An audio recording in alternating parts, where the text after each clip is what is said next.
Kinustuhan ng isang grupo ng mga abogado sa Korte Suprema ang pagtatalaga kay Senator Cheese Escudero bilang presiding officer sa impeachment trial sa Senado. Sa kanilang 16 na pahinang very urgent manifestation with motion, hinimok ni na Attorney Israelito Torion at 8 iba pang abogado ang mataas na hukuman na maglabas ng temporary restraining order o status quo ante order laban sa impeachment trial ni VP Sara. Ayon kay Torion, tanging ang Senate President lang ang maaring mamuno sa mga impeachment trial, maliban na lamang kung ang Pangulo mismo ang nililitis dahil ang mamumuno ayon sa konstitusyon ay pamunuan ng Chief Justice.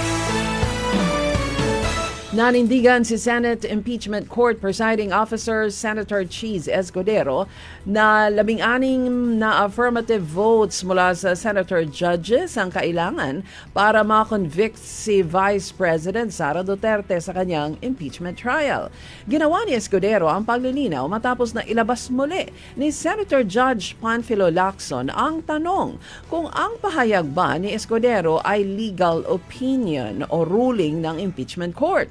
Bagaman at nag-uusap ang dalawa sa Senado, hindi naman sila nakatingin sa isa't isa. Si Lacson kasi ang unang nagbunyag sa Senado noon na si Escudero ay sangkot sa flood control scam. Tapos si Lacson din ang nag-nominate kay Escudero para maging impeachment court presiding officer. Mahigpit na itinanggi ng kampo ni dating Pangulong Gloria Macapagal Arroyo na sila ang nasa likod ng planong impeachment laban kay Ombudsman Jesus Remulla.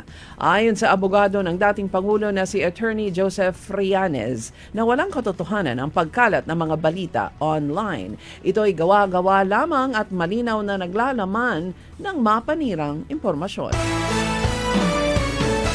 Ipinaliwanag ng Sandigan Bayan na ang pag-aresto kay Senator Rodante Marcoleta ay hindi nangangahulugang guilty na siya sa kasong plunder. Ito ang pahayag ng Associate Justice Carl Miranda na siyang chairperson ng Sandigan Bayan 3rd Division, ang korte na may hawak sa kasong plunder ng senador. Hindi naman siya sumagot sa tanong ng media, bakit si Marcoleta lang? Maraming senador ang nakatanggap din ng campaign fund pero hindi kinasuhan. Hihilingin naman ni Senator Judge Alan Peter Cayetano sa impeachment court na ihanda na ang memoranda upang formal na hilingin na payagang makaboto sina Senador Rodante Marcoleta at Senador Jinggoy Estrada sa impeachment trial ni Vice President Sara Duterte.